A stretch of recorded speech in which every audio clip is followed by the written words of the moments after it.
Hello, everyone. Welcome to another episode of Zalora Talks. I'm your host, Angelique Manto.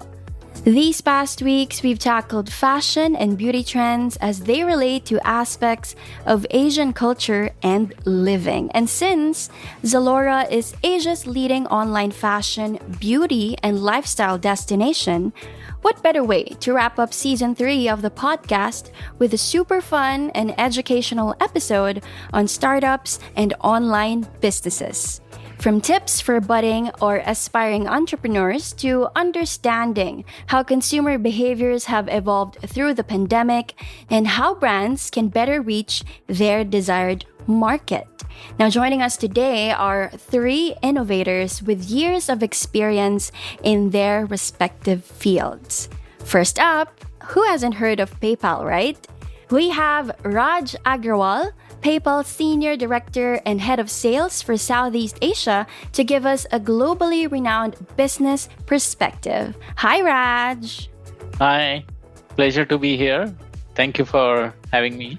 Also with us is a PR maven and certified girl boss, founder of her own boutique lifestyle PR agency, The Media Industry, co-founder of Mummyfic, which is a digital magazine for and by moms, and her latest venture, Sova, a line of accessories made with premium mulberry silk.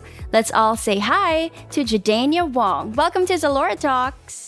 Hi, everyone. Thanks for having me, Angelique. Really looking forward to our session today. Our third guest is not only a makeup artist and content creator, she is also an entrepreneur with an eye for cool business ideas. Like the clothing and lifestyle brand Wear Bumps, specializing in comfy jeans, the indoor glamping rental Bum Out Space, and Pretty Face Academy for makeup services and classes. Let's all say hi to Anda Chaudhary of Anda the Sea. Hello, Anda. Hi guys, so thank you for having me here, and not to brag or whatever, but I actually have a 4th venture, which is actually nail polish for Muslim people. Like, it's actually water permeable, and we just had 2 very successful launches as well. Wow! Congratulations on that, Anda. Thank you.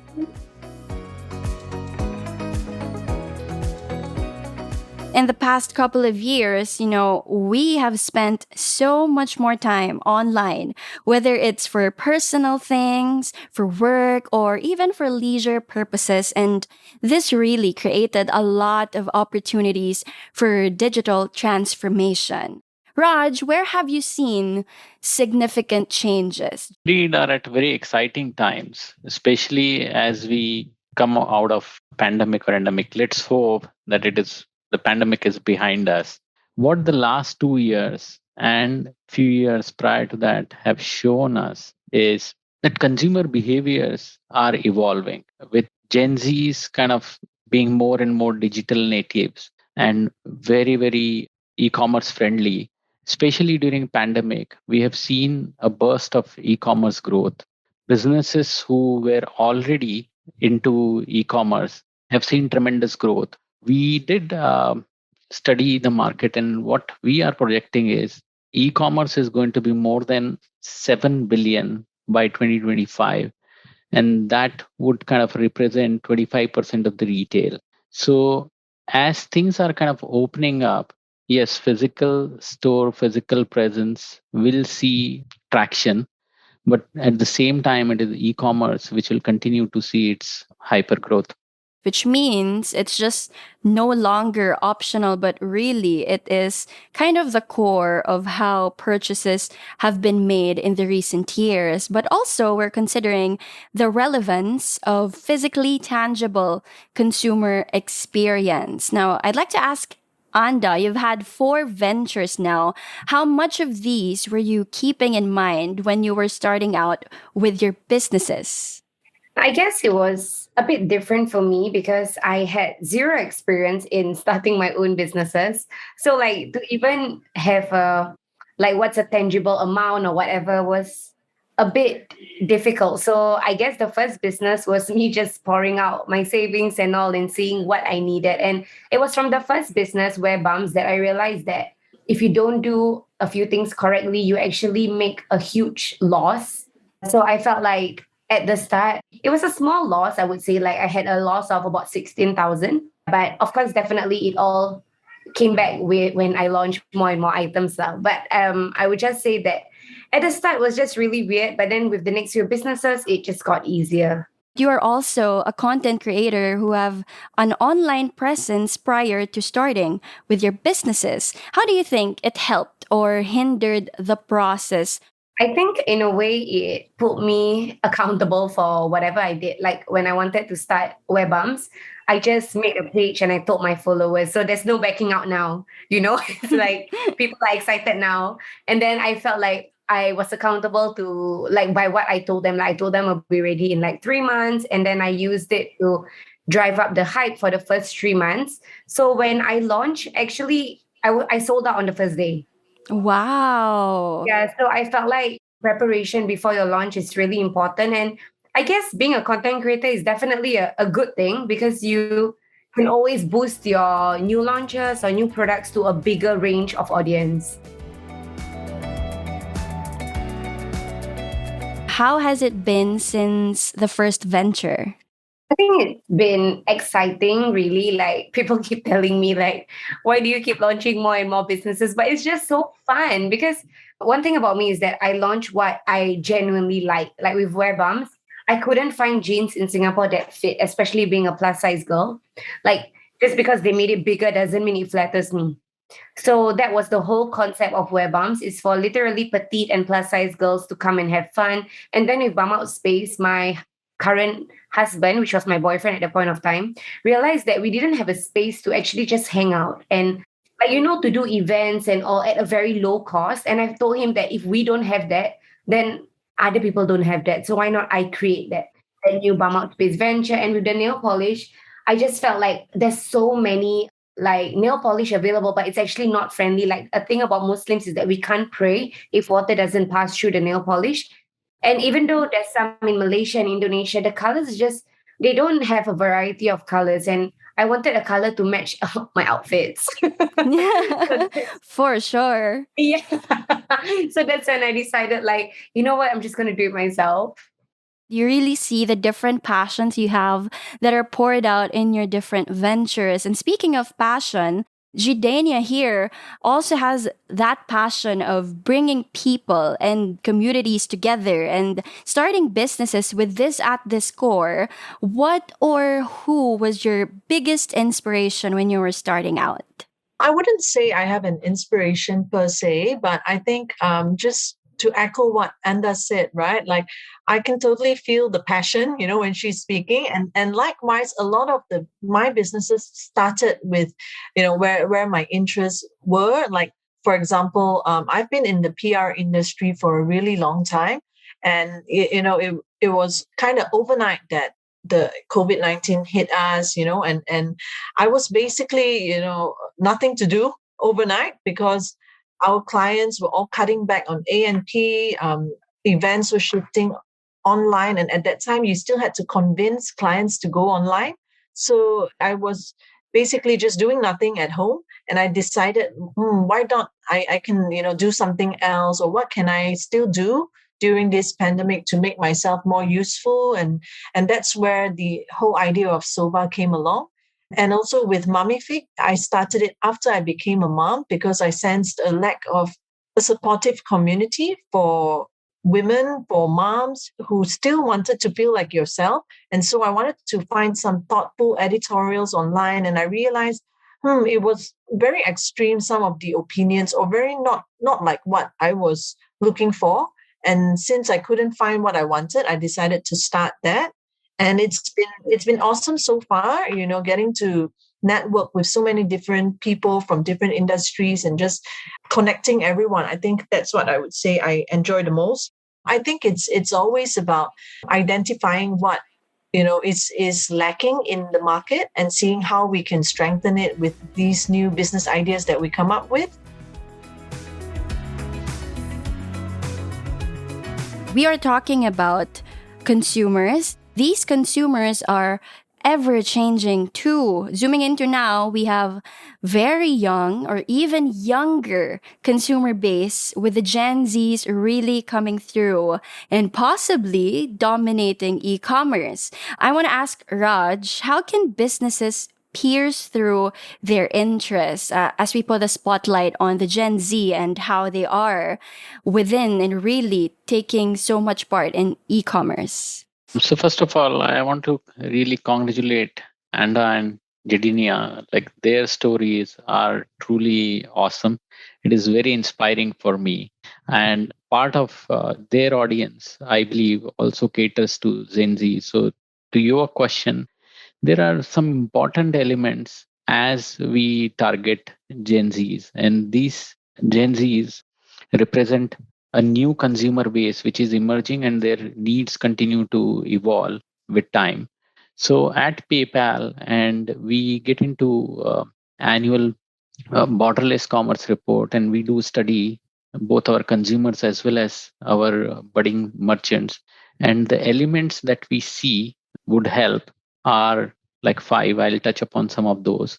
Number one being, especially when going after Gen Zs, and as I mentioned previously, Gen Zs are more digital natives, they're very digital savvy. So social media is a key when you target them. Number two is these people are kind of very environmental conscious, very ethical, fashion oriented sense. They prevail. They believe in sustainable, in going after things which are more, which helps the environment and go after sustainable commerce. Number three is especially for businesses when targeting Gen Zs and in fashion and retail space, the businesses have to think about omni-channel. And by omni-channel, I mean number one is mobile, like having a great customer experience on mobile. Mobiles are becoming now shopping malls. Website and having a seamless customer experience on website is quite important. And at the same time, if you have a physical store, you need to kind of bridge the gap between online and offline. So that's third. The fourth, which I kind of touched upon, is across this element, you need to have a seamless and a consistent experience. It is about speed because Gen Zs and their attention span is pretty short. On an average, it's like 8 seconds. And hence, it becomes very important to target them and to catch their attention by having really great experience as they are browsing through and locking them to commit to buying. And number five is really for businesses to build authentic brand where they hold their promise by ensuring high quality, by also ensuring that a the brands are promoted by real people and not really like the things of the past where you have flashy ads.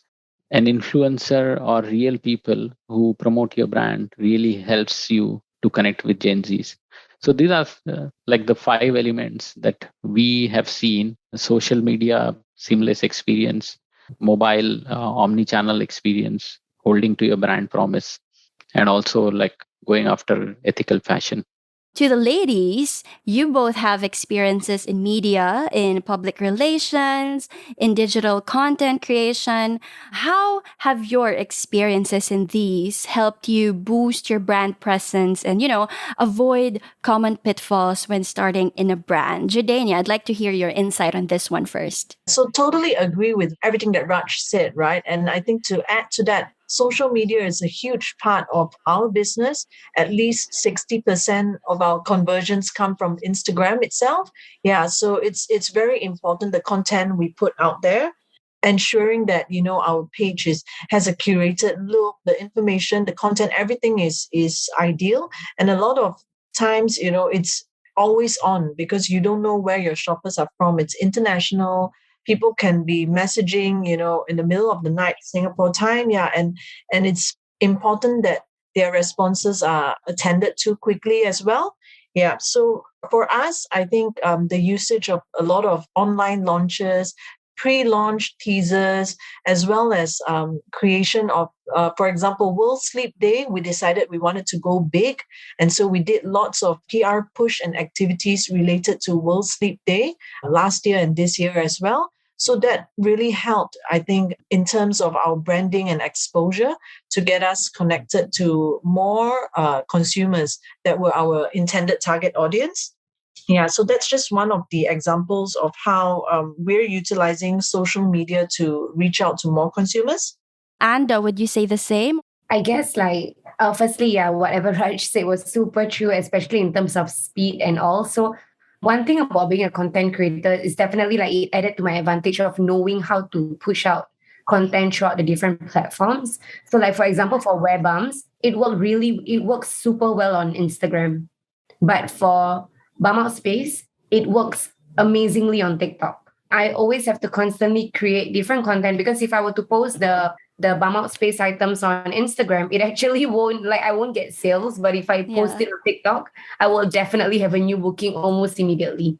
Yes. But definitely when Wear Bumps has a pop-up event and I need the crowd to know, then I'll use TikTok. I feel like TikTok is amazing for pushing out content to a lot of audience at the same time. I would say definitely if you know the content that's perfect for your brand, it's a huge boost because Gen Z, even if Gen Z has a spending power, but even if they don't spend, they are amazing at spreading news. I agree as well. Yeah. Even if they don't spend, they're amazing at spreading news and they somehow have their own follower base, depending if they're Gen Z does like outfit posts or fashion posts. So people like to see them and save whatever they do. And sometimes it's important to know your audience as well and what they actually like push out to their followers. Yes, that is very true and very important. Gidania, would you like to add on to that? Well, just agreeing with what Anders said, and sometimes it's not about instant conversion. It's also about creating that desirability. So, the more they see your content, the more they see what you're putting out there, and they're like, wow, this brand is kind of, hip, cool, insert whatever word you want that aligns to Yes. what they believe in. And that's, building your tiny little community there already. The first few steps of that. Yeah.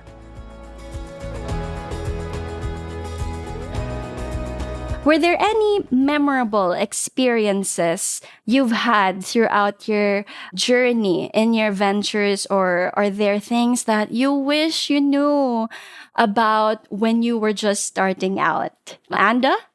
I guess for me is I wish I documented more of the whole progress because people buy stories. That's one thing I realized after my first launch is that people are invested. They want to be part of your brand's growth. They want to be a part of your brand's journey. Hence, keeping them involved. Sometimes I even let them choose my next launches or what colors and letting them be a part of it actually will definitely make your business stand out even more because they all want to be part of a community. They don't want to just buy another brand. They want to have an identity with your brand. Gidania?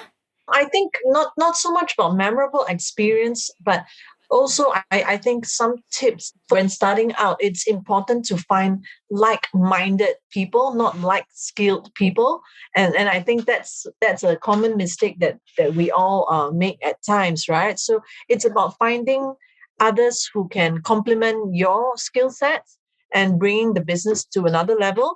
And one more tip I would also like to share would be, don't be afraid to cut your losses. Sometimes it's just not worth it, and it's better to pull out while you can.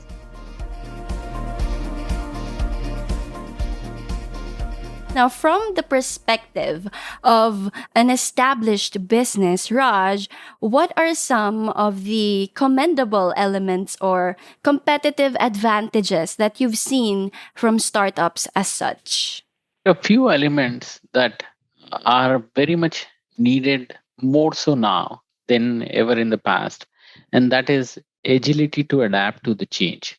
Agility is the key because the trends are changing quite fast. None of us we could envisage that we'll get into a pandemic 2 years ago, and now we are kind of hopefully at the fag end of it, and it is becoming more endemic. And this was a big change curve for all of us. Businesses who have shown agility during this period have kind of succeeded, and not only their commerce, if they were, let's say, earlier focusing more domestic or more within the community, just because of online presence and promoting more online, their commerce became more borderless. By that, meaning ability to sell beyond your geography. Gidania is a classic example here where they have partnered with us at PayPal. And not only did they start in Singapore, but they have expanded their business to Australia and few other geographies. So that has been the key. Like my essence, I would say agility is a key. Few other things that I would call out is on customer loyalty. And as Anda was also mentioning, that especially Gen Zs, they like to associate their identity with a brand. And knowing your customer is a key to build that customer loyalty. You cannot be generic. You based on the geography you target, based on the demographic that you target, the businesses need to have very, very specific targeting for their audiences. The second thing is to boost the sale, the businesses needs to tap on to the holiday season. What we have seen is 50% of the consumers really look for promotions during the holiday season. And that is something that the businesses should really tap onto. And when there are no, let's say, holiday seasons, especially in our parts of the world, thanks to Ali and to Shopee and to Lazada, now this 1122 8899 events have been created. So how do you kind of join onto that spectrum and really come up with promotions and then target your audience? The third is also, as I was mentioning previously, experience, seamless, fast experience is a key. In on that regard, especially with online, providing secure checkout and safeguarding your customers' data is a key. There is a very small window where you have to establish, from a business perspective, trust with your consumers. And since the fraud rates are increasing with more and more commerce going online, the businesses have to really make sure that they partner with the ecosystem providers where they can build that trust for their consumers. One such being us, meaning I'm putting a PayPal flag here. One such being us, that we really protect our customer data and we ensure that we provide that seamless experience. Like there is a very thin window, and if that trust is broken, the consumer is never going to come back. So the cost of acquiring a consumer then only goes up the roof. So these are some of the elements that I would say are very much essential. How about Judania and Anda? What trends have you been really noticing that you keep in mind and you would give us a tip to other budding and aspiring startups? Sustainability is something that's very important, and brands need to have more thought about that. Nowadays, consumers, they ask you all sort of questions. Where is your product made? Is this ethically sourced, sustainably farmed, and so on. So these are good, and it's great, for the environment as well, to have more thoughts on sustainability as part of your business. I would say, yeah, that's one of it, and also, yeah, everything has to be mobile optimized. Everyone is on the go, looking at their phones and so on. We can't afford to just be, using our laptops all day long. Yeah, so I think that's important. And as for trends, I would say, pay attention to what's around in the environment and what you could use for your business as well. How about you, Anda? Firstly, I just want to say thank you to Raj for the many, many tips because it was super helpful. And I do agree with Judania on the trends. Like, there's just so many, and you're right. It all happens like at one go. And I feel that what I would advise is, yeah, definitely if you can choose a more sustainable approach, it will be so much better because people like to know that while they're shopping, they're doing more than that. They're like saving the earth and stuff like that, and they are like conscious. I guess it just makes them feel better, and it also makes you feel better, like you're not wasting products. Like there was a period of time where my jean samples, we actually upcycled it into bags, and the response was quite good as well because I didn't want to waste the samples. Like I didn't like the sizing, and also I just hired a seamstress and told her to upcycle it, and it actually works because you don't throw away resources and stuff like that. And I guess tips on let's say, the different trends, it's to actually monitor content, because that's really the only way to know what's happening, because news happen every day and you just never know what's the new trending topic. And if you can write on it, your post will like blow up. So there's a few times we write on current conversations, current trends, and that gives us like a very huge success rate.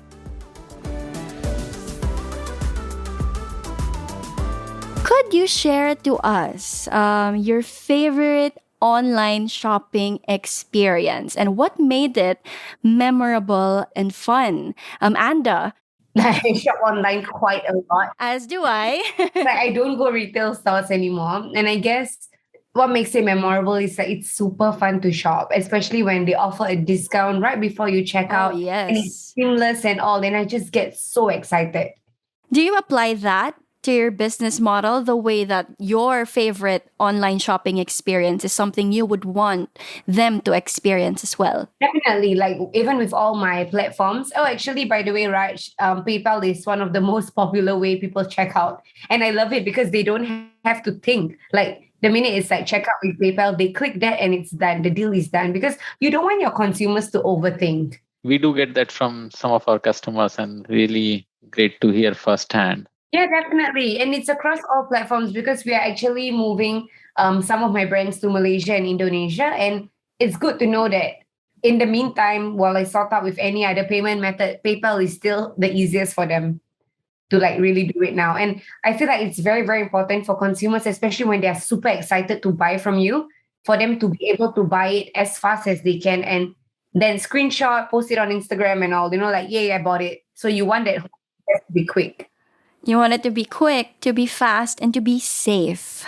Just like what Raj is mentioning. How about you, Gidania? What is your favorite online shopping experience? Yeah, I got to agree with Anda that those discounts, make me happy as well whenever you're about to check out. Yeah, but I think also adding to that, I love it when they actually can cater to my favorites, or they know, I just input in my size and everything and sort of the style I like, and it's all suggested to me. So it's very personalized and I like it so much. It makes shopping so much easier. And yeah, just like everyone, I shop all the time as well. Every night when I'm lying in bed, I'm just like browsing and seeing what are some new things. And then I add them to cart and wait for a special day, to use Oh, yes. to use the coupons or the discounts. Yeah. So, I think that's what I enjoy the most from online shopping. And I love that it's instantaneous, right? You can do it just anytime. Yeah. Was that something you've implemented in your ventures as well? Like sort of something, creating something special to the consumers to look forward to, Judania?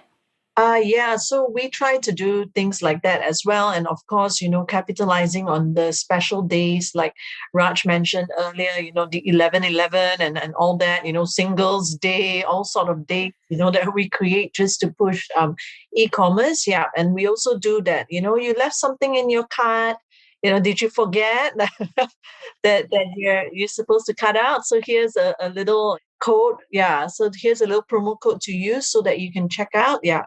Something that I would like to further build on is it is also not just at the time of transaction and businesses taking the order, but it is also about fulfilling those orders in the manner in which it has been communicated to the consumer. And by that, I mean two important aspects. One is around shipping the goods on time during the specified date that you have kind of communicated. And the second is about quality, especially very, very important in the online space. Let's say if you don't have a physical pop up store, or if your consumer is not able to see the item, it still holds to the same, as close as possible to what how you have described while selling it. So it is not just the pre and during the checkout experience which is important, but it is also the post checkout experience through customer service, through right shipment, by holding your brand promise and providing the quality product also holds true. Me as a consumer, when I have shopped online and when those elements are kind of taken care of, I tend to then especially let's say if I'm shopping on a marketplace, I tend to go to those small merchants with whom I had shopped previously, because I know that there is that consistency which is going to happen and I can be at ease. So I would like to add, and my piece of advice to the businesses is it is equally important, if not more, to also focus on post transaction experiences. I would like to ask our lovely ladies, where do you see yourself or your businesses in, let's say, 10 years? And Well, I'm definitely hoping to expand all of them differently in different ways. But for wear bumps, for the retail ones like wear bumps and Erase, which is actually the nail polish one, I definitely want to move beyond Southeast Asia and definitely go to the States or even UK because there's a huge market there. And I want to make it as seamless as possible, like those online shops that can cater to so many worldwide countries. I would like to say I see myself on an island sipping a glass of champagne with the kids all grown up, running around on their own. I can fully just focus on relaxing. But yeah, I digress. I think, I would like to see, of course, the expansion of the businesses into different countries, scaling up, as well as so far maybe just being a firm player in the local and also international beauty and wellness scene, having a fixture there. Yeah. So that's what I would.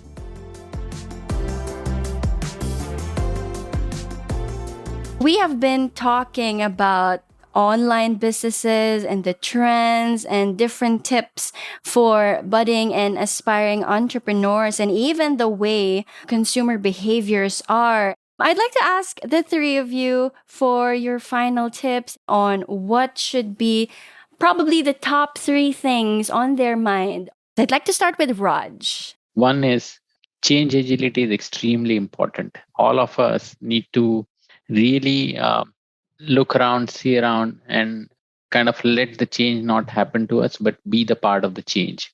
At PayPal, our CEO has a tagline. Each one of us, we tend to kind of follow that. And his tagline is never stand still. Like all of us, we saw that how the last 2 years have been. Businesses which flourished are the ones who really adapted and who followed through the change. So my first message is don't stand still, be agile and adapt. The second is know your customers.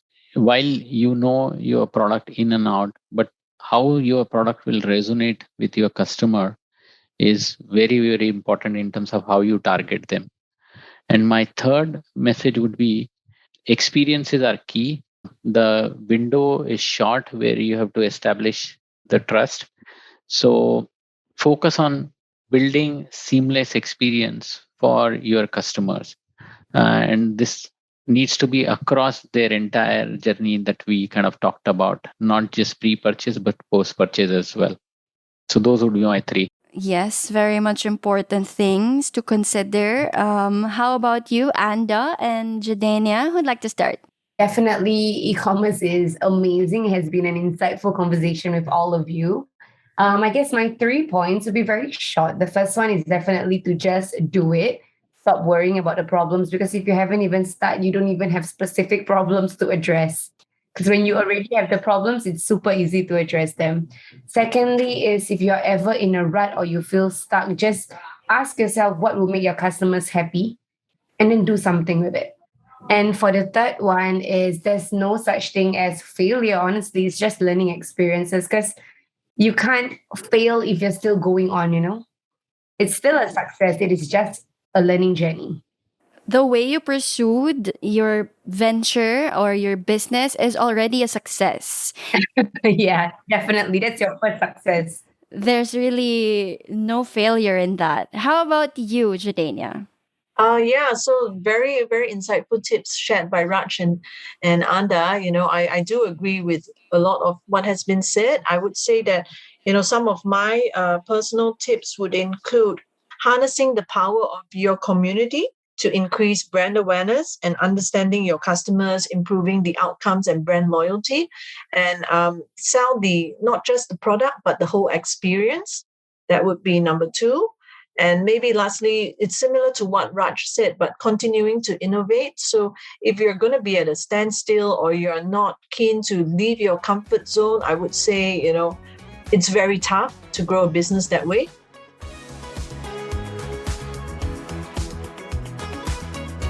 E-commerce truly has come such a long, long way in just a short span of time. I mean, in the past 2 years, who would have thought e-commerce would grow to be this big and to be this fast and seamless? And it's just so, so exciting to see what is in store, not just for budding online entrepreneurs, but also to your brands as well. Anda, Gidania, and Raj, thank you so much for sharing your journeys and invaluable insights. Thank you for having us.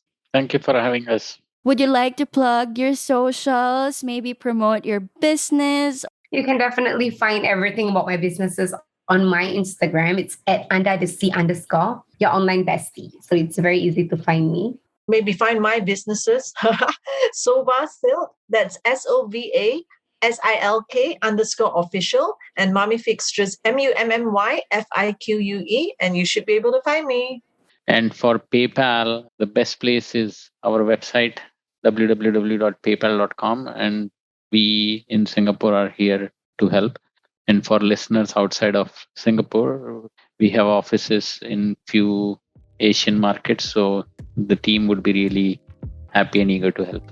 Again, million thanks to Ando, Gidania, and Raj for such a wonderful episode. And with that, we would also like to thank you, our dear listeners, for joining us from wherever you may be. It's been a pleasure hosting Zalora Talk Season 3 and tackling all of these important topics. Now, we would love to hear what else you guys would want to talk about, who you want us to chat with, and any other suggestions. So please do tag us at Zalora for your feedback and wish list. Now, this is the season finale, but already we can't wait for season 4. Until then, I'm Angelique Manto, and this is Zalora Talks.